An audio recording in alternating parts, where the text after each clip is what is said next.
তো ইসলাম ধর্ম একদল পীরের, একদল শাইখের, একদল হুজুরের আবির্ভাব হয়েছে, যারা ইসলাম ধর্মে এই জায়গাটা তৈরি করে নিয়েছে যে তুমি যদি পীর না ধরো তাহলে তুমি আল্লাহর কাছে ক্ষমা পাবা না। ও বাবারা, তোমরা দাদা যান আর বড় আব্বা আর হুজুরের তোমরা পাগড়ি ধরো, তাহলে কিয়ামতের মাঠে আমি জাহাজ নিয়ে তোমাদের পার করে দেব। এবার ইলাহ হিসেবে বিশ্বাস করা কাকে বলে? ইলাহ হিসেবে বিশ্বাস করা মানে হচ্ছে, ইলাহ হিসেবে বিশ্বাস করা মানে হচ্ছে আপনি যাকে মালিক মনে করলেন, লাভের অংশ মালিককেই দিবেন। কথা মনে হয় বুঝাতে পারিনি। আপনি যাকে মালিক মনে করতেছেন, যিনি আমার মালিক, তো আপনি কাজ করবেন তার জন্য। কার জন্য? মালিকের জন্য। তাই নয় কি? ব্যবসা বাণিজ্যে, কাজ কারবারে আপনি স্বীকৃতি দিচ্ছেন সৃষ্টিকর্তা আল্লাহ, রিজিক দাতা আল্লাহ, পালনকর্তা আল্লাহ, জীবন মৃত্যুর মালিক আল্লাহ। আর যখন ছেলে সন্তান হচ্ছে না, তখন চলে গেছেন লালন শাহের মাজারে, শাহ মখদুমের মাজারে, শাহজালালের মাজারে। তাহলে তাহলে আপনি আল্লাহকে ইলাহ হিসেবে বিশ্বাস করেন না। আপনি মুখে বলতেছেন রিজিক দাতা আল্লাহ, পালনকর্তা আল্লাহ, জীবন মৃত্যুর মালিক আল্লাহ, অসুখ হয়েছে তাবিজ লাগিয়ে দিয়েছেন। এখনো কতজন বসে আছে মহিলা মানুষ যাদের ছেলে মেয়ের গলায় তাবিজ ঝোলানো আছে, অথচ এরা মুখে বলে আল্লাহ রিজিক দাতা, আল্লাহ পালন কর্তা। এরা এখনো আবু জেহেলের মতো মুশরিক হয়ে আছে। আল্লাহকে রব হিসেবে মানলেই হবে না, ইলাহ হিসেবে স্বীকৃতি দিতে হবে। চাইতে হলে জীবনে মরা পর্যন্ত সারা জীবন একটা সিজদাও যদি করেন, তো একটা সিজদা আল্লাহকেই করতে হবে। সারা জীবনে একবারও যদি হাত উত্তোলন করেন দোয়া করার জন্য, ওই একবার হাত আল্লাহর সামনে উত্তোলন করতে হবে। আর যদি সরিষার সম পরিমাণ, চুল সম পরিমাণ আল্লাহ ইলাহ, আল্লাহর যে হক আছে, ওই হকের সামান্য পরিমাণ যদি অন্য কাউকে দেন, আপনি মুশরিক। আল্লাহর ইলাহ হওয়ার হকের সরিষা পরিমাণ শেয়ার করতে পারবেন না। শেয়ারের আরবি হচ্ছে শিরক করা। ইংরেজিতে বলে শেয়ার, বাংলাতে বলে ভাগ করা, শরিকানা। আর ইংরেজিতে ওটা শিরক। আল্লাহ এটা সহ্য করেন না। রব আমি, তুমি যা কিছু করবা সব পাওয়ার অধিকার আমি রাখি, এটাই আল্লাহর কথা, আর কিছু নয়। আমি তোমাকে সৃষ্টি করেছি, আমি তোমাকে জীবন মৃত্যু দিয়েছি, রিজিক আমি দিয়েছি। সিজদা যদি একটা করা লাগে, ওটা আমি আল্লাহ পাবো। দান যদি একটা করা লাগে, ওটা আমার রাস্তায় দান করতে হবে। দোয়া যদি কারো কাছে চাইতে হয়, ভিক্ষা যদি কারো কাছে করতে হয়, ওটা আমি আল্লাহ আমার কাছে করতে হবে। না হলে আমার দুনিয়াতে থাকারও তোমার অধিকার নেই, আমার রিজিক খাওয়ারও তোমার অধিকার নেই, সবই হারাম। তুমি মুশরিক, কিয়ামতের মাঠে তোমাকে আমি ক্ষমা করবো না। মান মাতা ইশরিক বিল্লাহ দাখালান নার, যে মারা গেল আল্লাহর সাথে শিরক করলো, জাহান্নামে চলে যাবে। ইন্নাল্লাহা লা ইয়াগফিরু আন ইউশরিকা বিহি ওয়া ইয়াগফিরু মা দুনা যালিকা লিমান ইয়াশা। আল্লাহ সব ক্ষমা করতে রাজি আছেন, কিন্তু শিরকের গুনাহ ক্ষমা করতে রাজি নাই। এই জন্য লোকমান বলছে, ইয়া বুনাইয়া লা তুশরিক বিল্লাহ, হে বৎস শিরক করিও না, ইন্নাশ শিরকা লাযুলমুন আযীম, নিশ্চয় শিরক মহা অত্যাচার। আল্লাহ বলেননি মহা গুনাহ, বলেছেন মহা অত্যাচার। কেন? আপনি মাঠে ঘাটে কাজ করেন, রাস্তাঘাটে কাজ করেন, ব্যবসা বাণিজ্য করেন, বিদেশে কাজ করেন, টাকা পয়সা বাড়িতে পাঠান, আপনার বউ আপনার খেয়ে আপনার পরে আপনার বাড়িতে থেকে আরেকজনকে ভালোবাসে, অত্যাচার নয়? আপনি আল্লাহর খেয়ে আল্লাহর জমিনে থেকে আল্লাহর রিজিক ভক্ষণ করে আরেকজনের সাথে পরকিয়া করেন, আরেকজনের মাজারে গিয়ে সিজদা দেন, আরেকজনের কাছে টাকা দেন, আরেকজনের তাবিজ ব্যবহার করেন, আরেকজনের মুরিদি করেন, তা আপনার চেয়ে বড় অত্যাচারী কেউ আছে? আপনি তো নগণ্য সৃষ্টিজীব হয়ে মহাপরাক্রমশালী আল্লাহর অধিকার নিয়ে ছিনিমিনি খেলতেছেন। আল্লাহ কি কম সহজে আপনাকে মাফ করবেন? করবেন না, আল্লাহ বলেছেন। এই জন্য পৃথিবীতে সবচেয়ে বড় গুনাহ। অতএব শিরক থেকে বেঁচে থাকতে হবে, তাওহীদে বিশ্বাসী হতে হবে। মুক্তি পেতে চাইলে তাওহীদ আগে, সবার আগে তাওহীদ। তাওহীদ ঠিক, বাকিগুলো ঠিক থাকবে। কমসে কম এতটুকু তো সম্ভাবনা থাকবে যে কোনো না কোনো একদিন তাওহীদ ঠিক থাকলে কোনো না কোনো একদিন আল্লাহ জাহান্নাম থেকে মুক্তি দিতেও পারেন।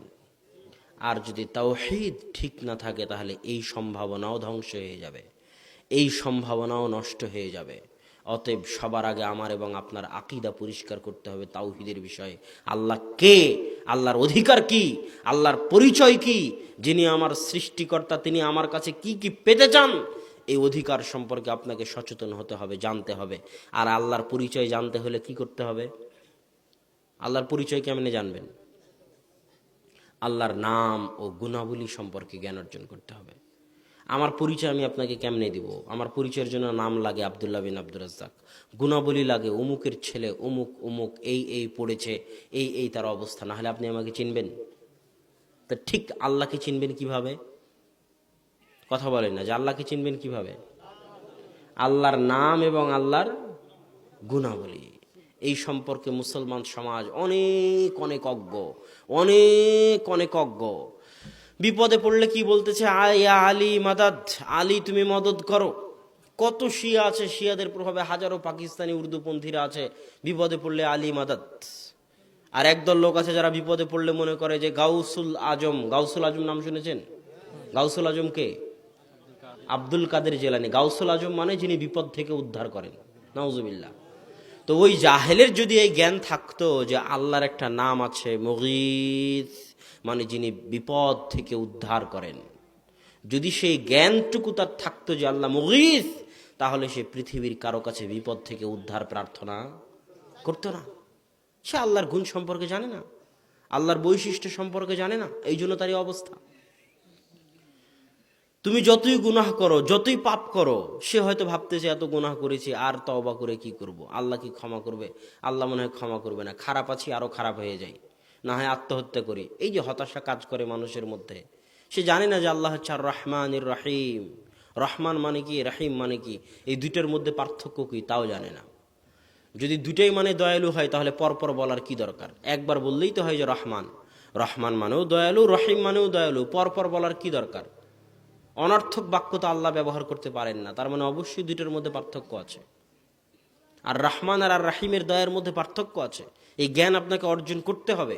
আল্লাহর গুণাবলী সম্পর্কে জ্ঞান আপনাকে অর্জন করতেই হবে। আল্লাহর নাম এবং আল্লাহর গুণাবলীর জ্ঞানের কত মহত্ব তা আমি আপনাকে বলে বুঝাতে পারবো না। আল্লাহ রাসূল বলছে, কেউ যদি 3 বার সূরা ইখলাস পড়ে, সূরা ইখলাস মানে কোন সূরা বলেন তো? কুল হুয়াল্লাহু আহাদ। কেউ যদি 3 বার সূরা ইখলাস পড়ে, তাহলে সে যেন একবার পুরো কোরআন শেষ করলো। এবার আপনাকে কাজ দিলাম, আপনি বাড়িতে গিয়ে সূরা ইখলাস খুলে দেখেন তার মধ্যে কি আছে।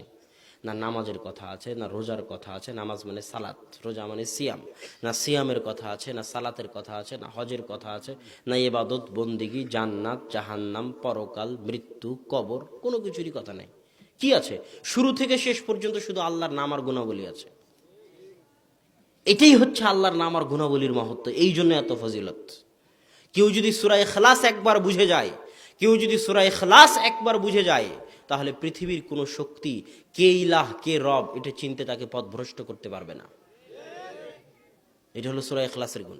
আল্লাহ রাসূল সাল্লাল্লাহু আলাইহি ওয়াসাল্লাম বলতেছে, কেউ যদি 5 ওয়াক্ত সালাতের পরে আয়াতুল কুরসি পড়ে, তাহলে দাখালাল জান্নাহ লা ইয়ামনাহু মিন দুখুলিল জান্নাহ ইল্লাল মাউত। জান্নাতে চলেই গেছে, যায়নি কেন? মরেনি তাই। জান্নাত আর তার মাঝে পার্থক্য এতটুকু হচ্ছে তার মৃত্যু। আয়াতুল কুরসির মধ্যে কি আছে? সালাত, সিয়াম, হজ, যাকাত, ইবাদত বন্দেগী, জান্নাত জাহান্নাম কিছুই নেই। শুরু থেকে শেষ পর্যন্ত আল্লাহর নাম এবং আল্লাহর গুণাবলী আছে। এটা হচ্ছে আল্লাহর নাম এবং আল্লাহর গুণাবলীর মহত্ব। অতএব আপনাকে এই সম্পর্কে জ্ঞান অর্জন করতেই হবে যে আল্লাহ কে, আল্লাহর পরিচয় কি, আল্লাহ আপনার সাথে কেমন ব্যবহার করেন, আর আপনি আল্লাহর সাথে কেমন ব্যবহার করতেছেন, আল্লাহর কত নিয়ামত ভোগ করেন, আল্লাহ আপনার কাছে কি কি হক পায়, আর আপনি আল্লাহর কাছে কি কি হক পান, এটা সম্পর্কে আপনার জ্ঞান অর্জন করতে হবে। এটাই হচ্ছে তাওহীদের জ্ঞান। এটাই আপনাকে মুক্তি দিবে, সবচেয়ে বড় মুক্তি, সবচেয়ে বড় সফলতা। তাওহীদের জ্ঞানের চাইতে বড় সফলতা পৃথিবীতে আর কিছু হতে পারে না। আর তাওহীদের সবচেয়ে গুরুত্ব কি? তাওহীদকে ইহুদি খ্রিস্টানরা খুব ভয় পায়। এটা কি জানেন? এক ইব্রাহিম ছিল না, 100 জন ছিল না, 1000 জন ছিল। ইব্রাহিম একজনই ছিল, তাও সকল কাফের মুশরিক তাকে মিলে কোথায় নিক্ষেপ করতে চেয়েছে? আগুনে। একজন তাওহীদপন্থী মুমিনের পাওয়ার দেখেন, একজন তাওহীদপন্থী মুমিনের পাওয়ার। কেন?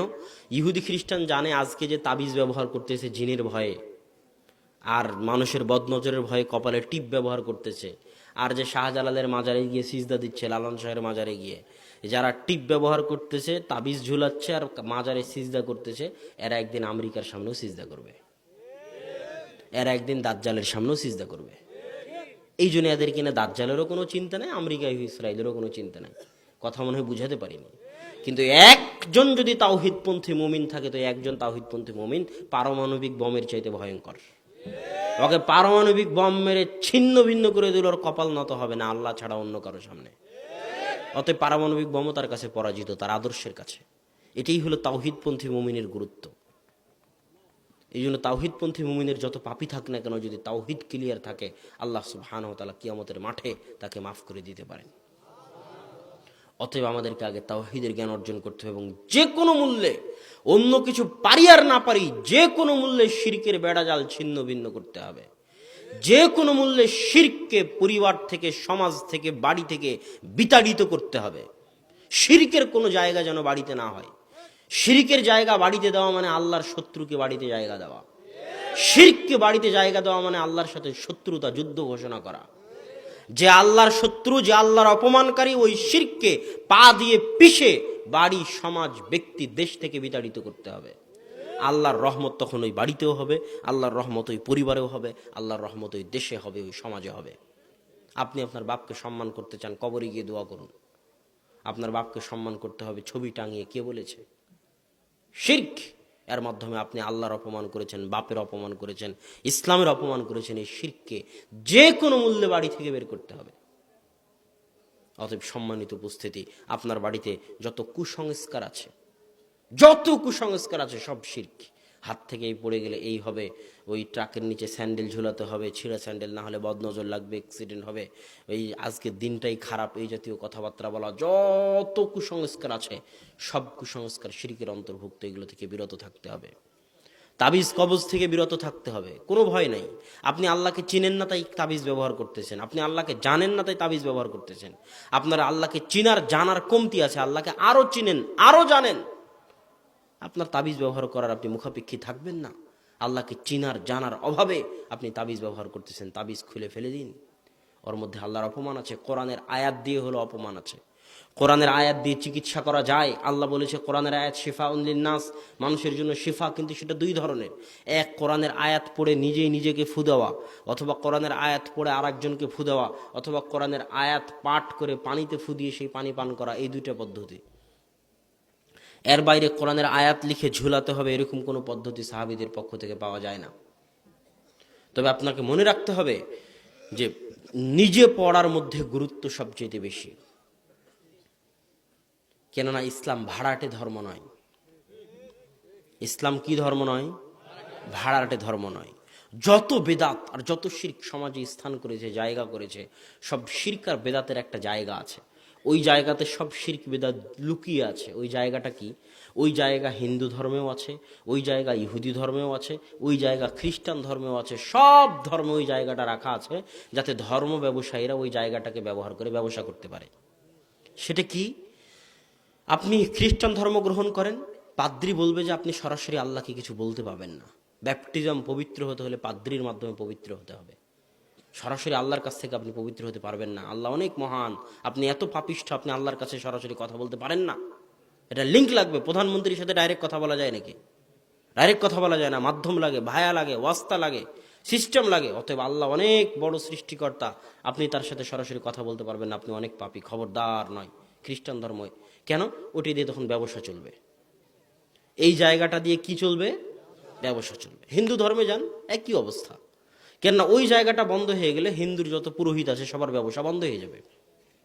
তো ইসলাম ধর্ম একদল পীরের, একদল শাইখের, একদল হুজুরের আবির্ভাব হয়েছে, যারা ইসলাম ধর্মে এই জায়গাটা তৈরি করে নিয়েছে যে তুমি যদি পীর না ধরো তাহলে তুমি আল্লাহর কাছে ক্ষমা পাবা না। ও বাবারা, তোমরা দাদা যান আর বড় আব্বা আর হুজুরের তোমরা পাগড়ি ধরো, তাহলে কিয়ামতের মাঠে আমি জাহাজ নিয়ে তোমাদের পার করে দেব।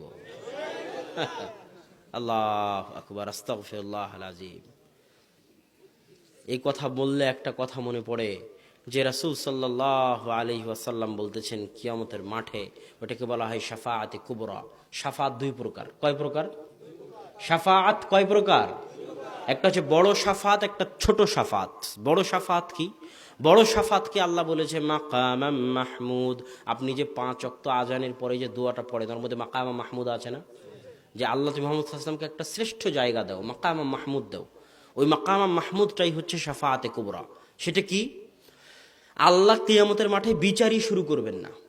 এটা একটা আজীব অবস্থা, বিচারই শুরু হবে না।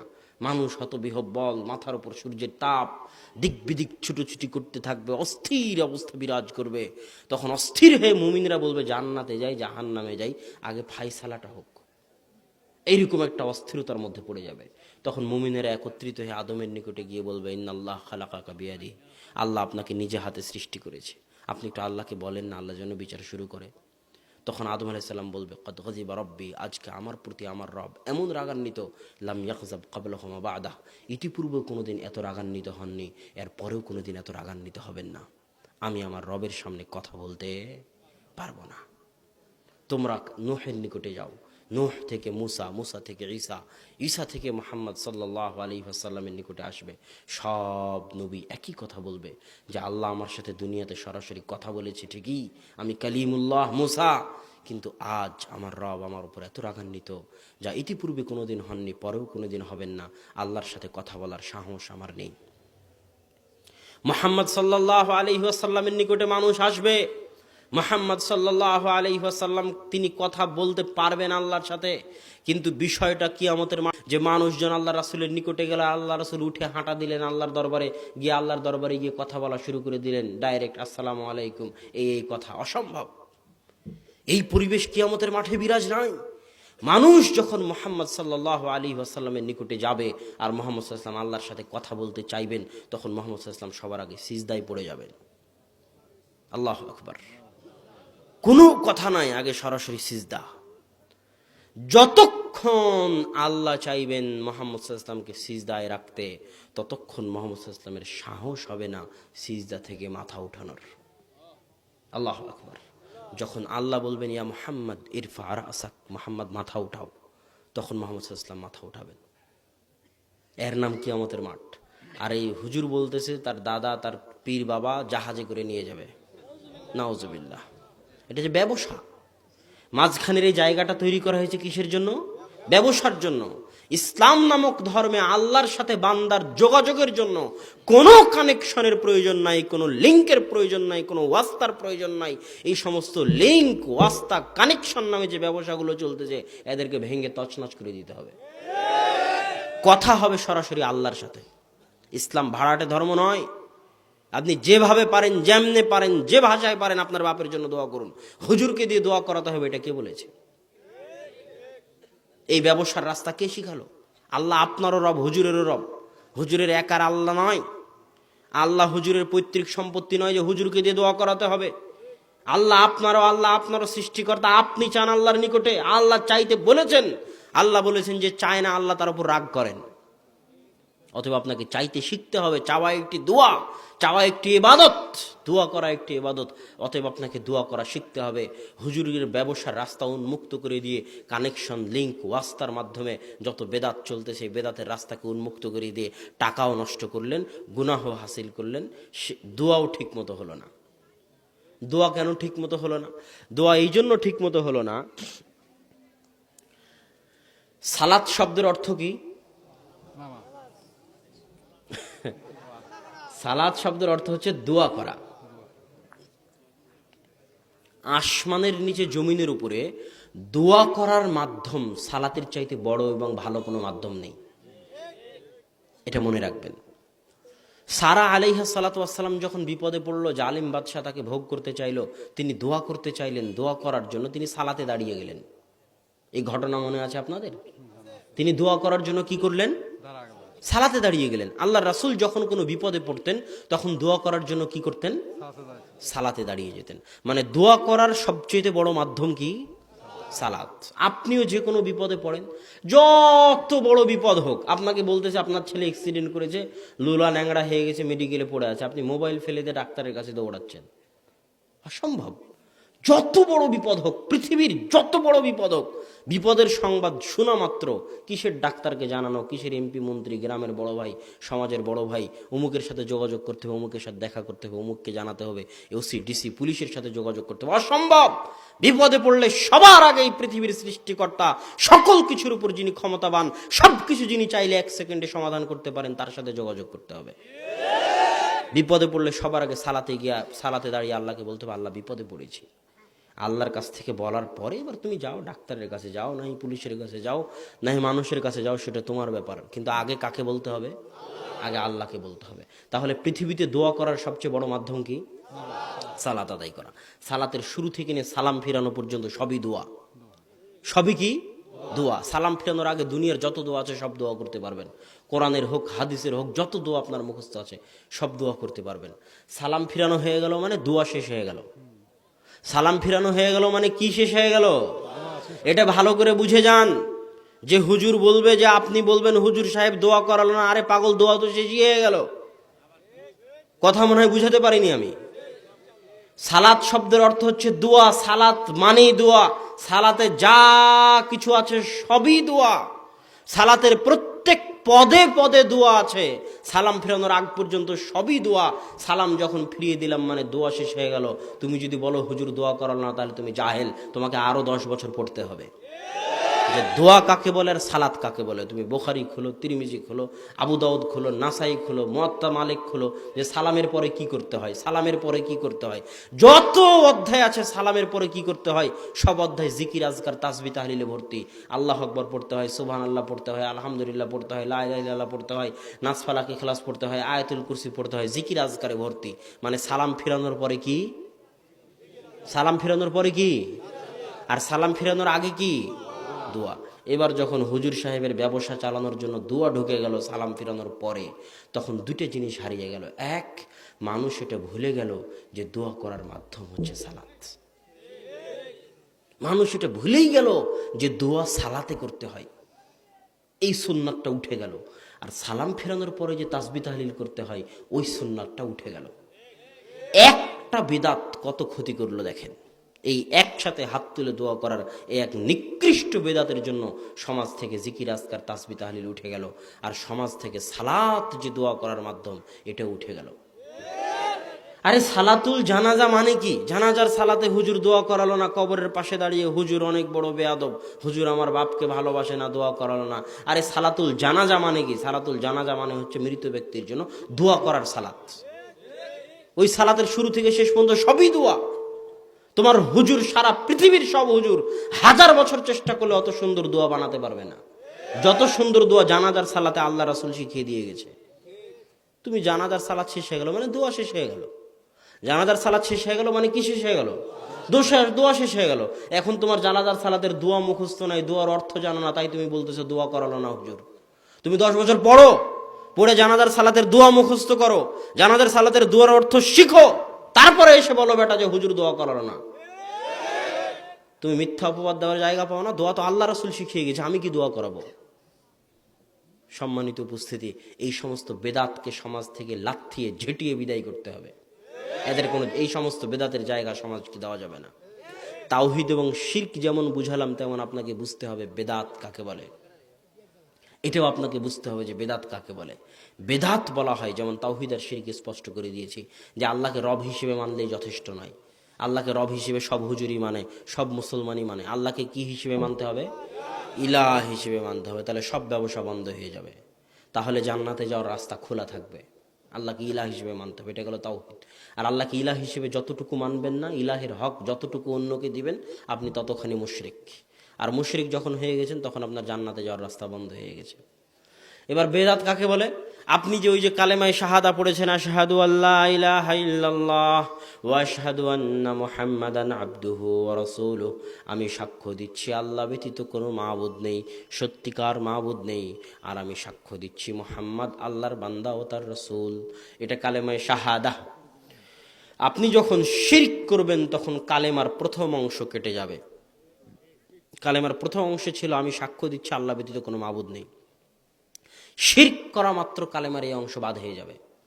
আর যখন বেদাত করবেন, তখন কালেমার পরের অংশ বাদ হয়ে যাবে, যে আমি সাক্ষ্য দিচ্ছি মুহাম্মদ আল্লাহ রাসূল। কথা মনে হয় বুঝাতে পারিনি? আর একটু বুঝাই আপনাকে, কেন বাদ হয়ে যাবে, কেন বাদ হবে। রাসূল কাকে বলে? আপনি যেমন আল্লাহকে চিনতে পারেননি, তেমনি জানেন না যে রাসূল কাকে বলে। আপনাকে পড়তে হবে যে রাসূল কে, রাসূল কাকে বলে। আল্লাহ রাসূল যে 23 বছর রাসূল ছিলেন, তো তার কি দায়িত্ব ছিল? তার দায়িত্ব এটাই ছিল যে এমন কোনো কল্যাণের কাজ নেই, এমন কোনো নেকির কাজ নেই দুনিয়ার মাটিতে যা তিনি বলে যাবেন না। আর এমন কোনো খারাপ কাজ নেই, গুনাহের কাজ নেই, অন্যায় কাজ নেই যা থেকে তিনি নিষেধ করে যাবেন না। কোনো কাজ করলে নেকি হবে, আর আল্লাহ নবীকে বলতে বলেছে অথচ নবী বলেনি, তাহলে নবী খেয়ানতকারী। নাউজুবিল্লাহ। কথা মনে হয় বুঝাতে পারিনি। এটা হলো রাসূলের দায়িত্ব। এটা কার দায়িত্ব? রাসূলের দায়িত্ব। এখন আপনি যদি বলেন ঈদে মিলাদুন নবী আদায় করতে হবে, ঈদে মিলাদুন নবী আদায় করা ভালো, আদায় করলে এই নেকি, শবে বরাত করতে হবে, করা ভালো করলে এই নেকি, তাহলে আপনাকে দেখাতে হবে আল্লাহর রাসূল করতে বলেছেন কিনা, করেছেন কিনা। যদি দেখাতে না পারেন, তাহলে একটা নেকির কাজ, সেটা আল্লাহ রাসূল বলে যাননি, অথচ ওর মধ্যে নেকি আছে, তাহলে আল্লাহ রাসূল তো আমানতের খেয়ানত করেছে। নাউজুবিল্লাহ। তাহলে তুমি নবী হও বেটা, তুমি রাসূল হও। কথা মনে হয় আমি বুঝাতে পারিনি। অতএব যখনই বেদাত করবেন তখনই আল্লাহ রাসূলকে রাসূল হিসেবে মানা থেকে আপনি বাদ দিয়ে দিলেন। বেদাত করা মাত্রই আল্লাহ রাসূলের রিসালাত আপনি কাটিয়ে দিয়েছেন।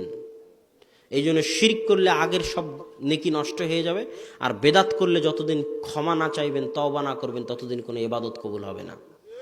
শিরক বেদাত কাকে বলে এটা আরেকটু ভালোভাবে বুঝে যাওয়ার জন্য দাঁড়িয়ে থাকেন, বসে থাকেন, একটা জিনিস মনে রাখবেন, বক্তব্যের সব অংশ ভুলে গেলেও এই অংশ যদি মনে থাকে তাহলে মরা পর্যন্ত আপনি বুঝতে পারবেন। আব্দুল্লাহ ভাই ওই দিন শিখিয়ে দিয়েছিল যে এটা বেদাত, এটা সুন্নাত, এটা হালাল, এটা হারাম। ঠিক আছে, তাহলে আমি বুঝতে পারতেছি। এই শিখিয়ে দেওয়া কথাটুকু, মূলনীতিটুকু যদি আজ মনে রাখতে পারেন তো আপনার সামনে স্পষ্ট হয়ে যাবে কোনটা কি। সেটা কি? ইসলাম দুই ভাগে বিভক্ত করেছে মানুষের জীবনকে। মানুষের জীবনকে কয় ভাগে ভাগ করেছে ইসলাম? এক, মানুষের ইবাদতগত জীবন, আধ্যাত্মিক জীবন, সালাত, সিয়াম, হজ, জাকাত, জিকির, আজকার, তাসবিহ, তাহলিল, দান, সাদাকা, এগুলো হচ্ছে ইবাদত। এগুলো কি? ইবাদত। আর একটা হচ্ছে মানুষের বৈষয়িক দুনিয়াবি জীবন। যখন আপনি মসজিদে আছেন তখন ইবাদত করতেছেন, সিয়ামরত অবস্থায় আছেন তখন ইবাদত করতেছেন, হজ করতে গেছেন ইবাদত করতেছেন, জিকির আজকার করছেন, তাসবিহ তাহলিল করছেন, ইবাদত করতেছেন। এই যে ইবাদত থেকে যে বের হলেন, বের হওয়ার পর যে কাজগুলো করতেছেন ওগুলো হচ্ছে দুনিয়াবি কাজ। ওই যে কৃষি কাজ করতেছেন মাঠে, এটা কি কাজ? খাচ্ছেন, এটা কি কাজ? দুনিয়াবি কাজ। ব্যবসা করতেছেন, এটা কি কাজ? দুনিয়াবি কাজ। তাহলে ইসলাম মানুষের জীবনকে কয় ভাগে ভাগ করেছে? দুই ভাগে ভাগ করেছে, একটা ইবাদত আর একটা দুনিয়াবি। আপনার ব্যবসা বাণিজ্য, খাওয়া দাওয়া, উঠা বসা, চলাফেরা, বিবাহ শাদী, সমাজ, রাষ্ট্র, অর্থনীতি, সবকিছু হচ্ছে মানুষের দুনিয়াবি কাজ। এবার এই দুটোর ক্ষেত্রে পার্থক্য কি বোঝা গেছে? সবাই বুঝতে পেরেছেন? সবাই পিছনে যারা আছেন একটু কথা বলেন। দুনিয়াবি আর মানুষের ইবাদত দুটার পার্থক্য বুঝতে পেরেছেন তো? এবার যখন বুঝতে পেরেছেন তখন এবার সামনে আগান। সেটা হচ্ছে যেটা আপনার ইবাদতগত জীবন আর যেটা আপনার দুনিয়াবি জীবন, এই দুইটার সাথে চারটা হুকুম আছে। এক হালাল, দুই হারাম, তিন সুন্নাত, চার বেদাত। তার মধ্যে হালাল হারাম হচ্ছে দুনিয়ার সাথে সম্পৃক্ত, আর সুন্নাত বেদাত হচ্ছে ইবাদতের সাথে সম্পৃক্ত।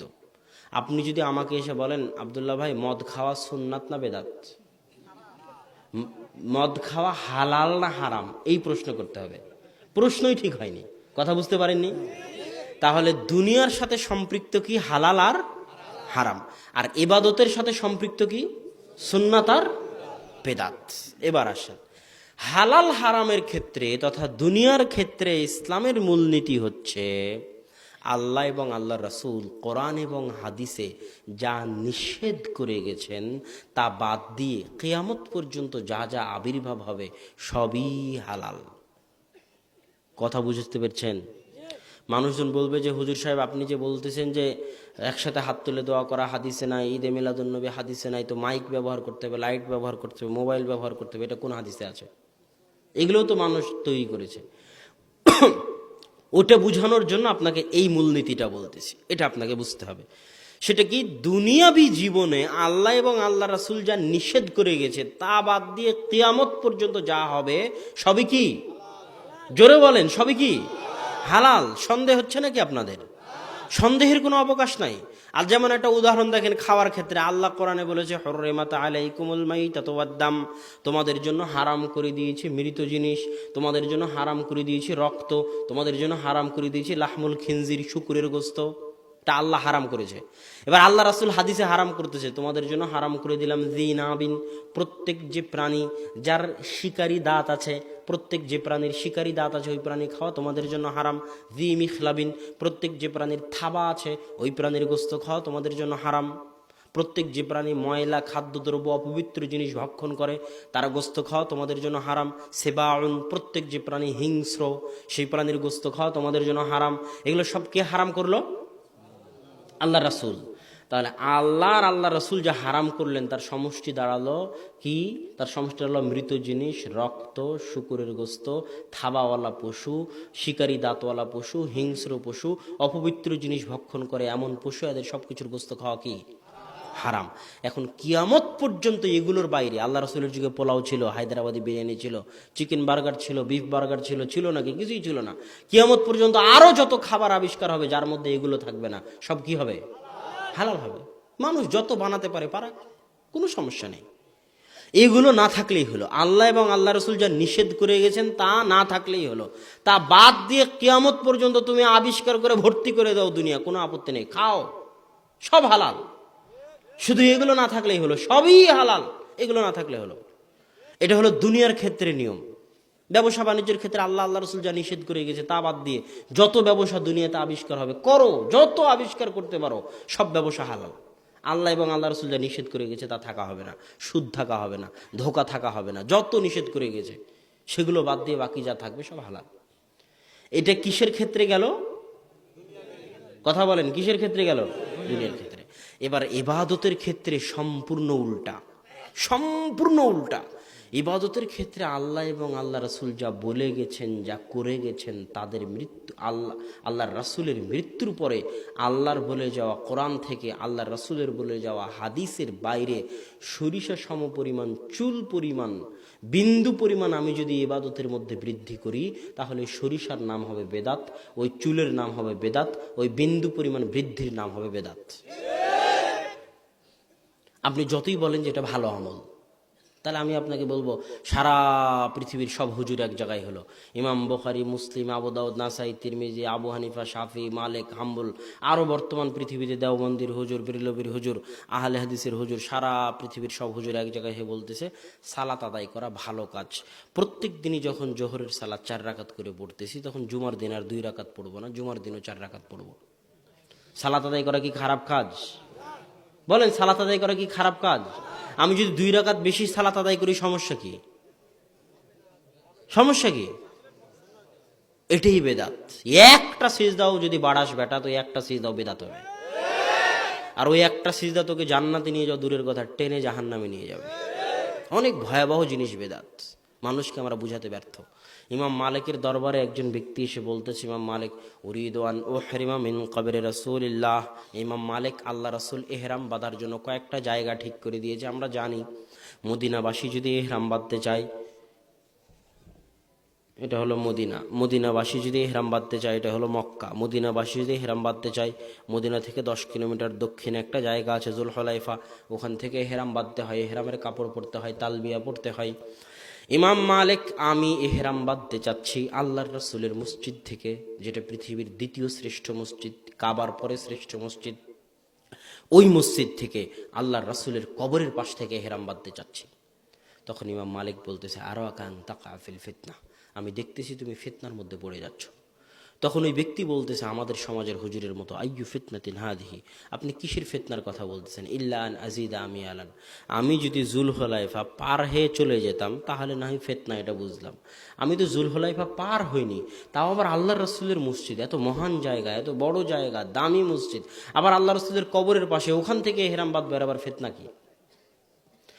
আপনিও যদি হজ করতে যান, দেখবেন শাহজালাল বিমানবন্দর থেকে সব ইহরামের কাপড় বেঁধে আছে, এখান থেকেই তালবিয়া পাঠ করতেছে। ওদেরকে যদি বলেন যে আপনার ইহরামের জায়গায় ইয়ালামলাম, আপনি ওখান থেকে তালবিয়া পাঠ করবেন, আপনি এখানে কেন? তুমি, আরে বাবা, আমি তো ইয়ালামলাম পার হয়ে যাইনি, 1000 কিলোমিটার দূরে ঢাকায় বসে করতেছে, এর মধ্যে আবার ফিতনা কি? একই প্রশ্ন করবে, যে প্রশ্ন ওই ব্যক্তি 1200 বছর আগে ইমাম মালিককে করেছে। তখন ইমাম মালিক বলতেছেন, আইয়ু ফিতনাতিন আ'যামু মিন হাদিহি সাবাকতা ইলা ফাজিলাতিন কাসারা আনহা রাসূলুল্লাহ সাল্লাল্লাহু আলাইহি ওয়াসাল্লাম। এ আল্লাহর বান্দা, এর চাইতে বড় ফিতনা দুনিয়াতে আর কিছু হতে পারে না, এর চাইতে বড় ফিতনা দুনিয়াতে আর কিছু হতে পারে না, যে তুমি এমন ফজিলতের পিছনে ছুটতেছ, এমন আমলের পিছনে ছুটতেছ, যেই ফজিলত, যে আমলের পিছনে দুনিয়ার সবচেয়ে তাকওয়াবান, সবচেয়ে পরহেজগার, সবচেয়ে আল্লাহ ভীরু মুহাম্মদ সাল্লাল্লাহু আলাইহি ওয়াসাল্লাম করেননি। এর চেয়ে বড় ফিতনা হতে পারে না। এই জিনিসটা দুইভাবে ফিতনা। এক, তুমি আল্লাহ রাসূলকে দুইভাবে অপমান করতেছো। তুমি বলতেছো যে আল্লাহর রাসূল তার রিসালাতের দায়িত্ব পালন করে যায়নি, নাউজুবিল্লাহ। আর তুমি বলতে চাচ্ছ তুমি আল্লাহ রাসূলের চেয়ে বেশি পরহেজগার, নাউজুবিল্লাহ। আল্লাহ রাসূলের যুগে এরকম মানুষ ছিল। তিনজন ব্যক্তি আল্লাহ রসুলের বাড়িতে গিয়ে বলতেছে, আল্লাহ রসুলের ইবাদত কি বলেন? তো আল্লাহ রসুলের স্ত্রীরা বলছে, ইয়া সুম ইফতের, আল্লাহ রসুল সিয়াম পালন করেন, আল্লাহ রসুল সিয়াম ভাঙেন। ইয়াকুমু ফিল্লাইল ওয়া ইয়ানাম, আল্লাহ রসুল রাত্রে তাহাজ্জুদ পড়েন, রাত্রে ঘুমান। আল্লাহ রসুল বিবাহ করেছেন, তার স্বামী, তার স্ত্রী, পুত্র, সন্তান, সন্ততি সবই আছে। তখন ওই ব্যক্তিগুলো বলতেছে যে আল্লাহ রসুলের আগের গুনাহ মাফ হয়ে গেছে, পরের গুনাহ মাফ হয়ে গেছে, আল্লাহ রসুলের অল্প ইবাদতে চলবে, আমাদের চলবে না। নাউজুবিল্লাহ। তখন একজন বললো যে আসুম ওয়ালা উফতির আবাদা, আমি আজীবন সিয়াম রাখবো, সিয়াম ভাঙবো না। আর একজন বলছে আমি সারা রাত ঘুমাবো না, সারা রাত তাহাজ্জুদের সালাত আদায় করবো। আর একজন বললো আমি আজীবন বিয়ে করবো না। আল্লাহ রাসূল তাদেরকে খুঁজে বের করে বলছেন, আকুল তুম কাদা ওয়া কাদা, আরে তোমরাই কি তারা যারা এই কথা বলেছো? তো বলে হ্যাঁ আমরাই তারা। তখন আল্লাহ রাসূল বলেন, ওয়াল্লাহি লা আন্নী আখশাকুম ওয়া আতকাকুম লিল্লাহ, জেনে রাখো আল্লাহর কসম করে বলতেছি, আল্লাহর কসম করে বলতেছি, আমি মুহাম্মদ আসমানের নিচে জমিনের উপরে সবচেয়ে আল্লাহ ভীরু, সবচেয়ে তাকওয়াবান, সবচেয়ে পরহেজগার। আমি সিয়াম পালন করি, সিয়াম ভাঙ্গি, আমি বিবাহ করেছি, আর আমি রাত্রে সালাত আদায় করি, রাত্রে ঘুমাই। এটা আমার সুন্নাত। যে আমার সুন্নাত থেকে মুখ ফিরিয়ে নিবে সে আমার উম্মতের অন্তর্ভুক্ত নয়। যত বড় হুজুর হোক, যত বড় ইমাম হোক, যত জ্ঞানী হোক, যত পাগড়িওয়ালা হোক, যে আল্লাহ রসুলের ইবাদতকে ছোট মনে করে নিজে থেকে ইবাদত আবিষ্কার করতে চাইবে, সে আল্লাহ রসুলের উম্মতের অন্তর্ভুক্ত হতে পারবে না। কিয়ামতের মাঠে আল্লাহ রাসূল তাকে সহকান সহকান সহকান লিমান গায়্যারা বাদি, দূর হও, দূর হও, দূর হও, যে আমার পরে আমার দিনের মধ্যে পরিবর্তন করেছো, সই ঢুকিয়েছো, সরিচা ঢুকিয়েছো, এদের আজকে হাউজে কাউসারের পানি পান করার ভাগ্য হবে না, দূর হয়ে যাও। অতএব সম্মানিত উপস্থিতি, বেদাত অনেক ভয়াবহ জিনিস।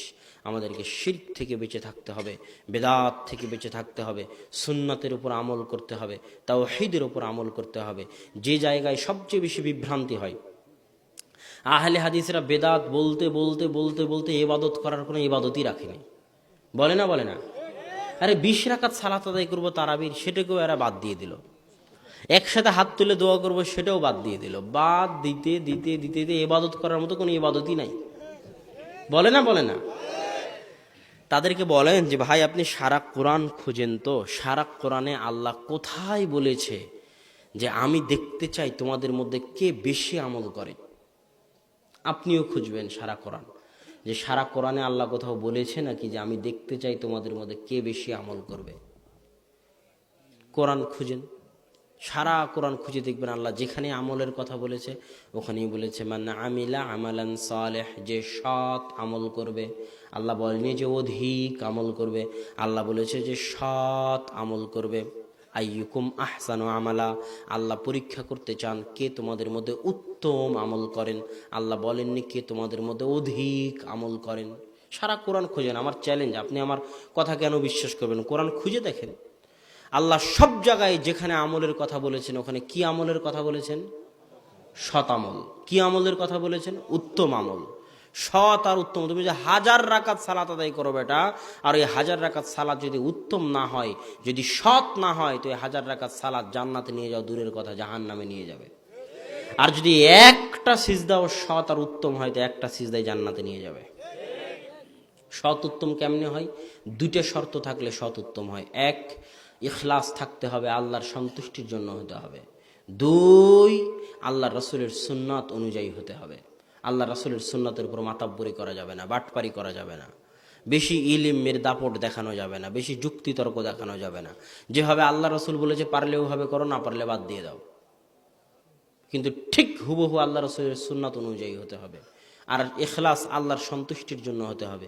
এই দুটার একটা শর্ত যদি ছুটে যায়, তাহলে আমল যত বেশি হোক, দেখতে যত ভালো লাগুক, দেখতে যত সুন্দর মনে হোক, ওই আমল জান্নাতে নিয়ে যাওয়া তো দূরে থাক, ওই ভালো আমলটা জাহান্নামে যাওয়ার কারণ হয়ে যাবে। অতএব সম্মানিত উপস্থিতি, আমাদেরকে শিরক, বেদাত, তাওহীদ, সুন্নাত সম্পর্কে জ্ঞান হাসিল করতে হবে। আল্লাহ সুবহানাহু ওয়া তাআলা আমাদের শিরক থেকে বেঁচে থাকার, বেদাত থেকে বেঁচে থাকার তৌফিক দান করুক, আল্লাহুম্মা আমিন। আর আল্লাহ সুবহানাহু ওয়া তাআলা আমাদেরকে সুন্নাতপন্থী হয়ে, তাওহীদপন্থী হয়ে জীবন পরিচালনা করার তৌফিক দান করুক, আল্লাহুম্মা আমিন।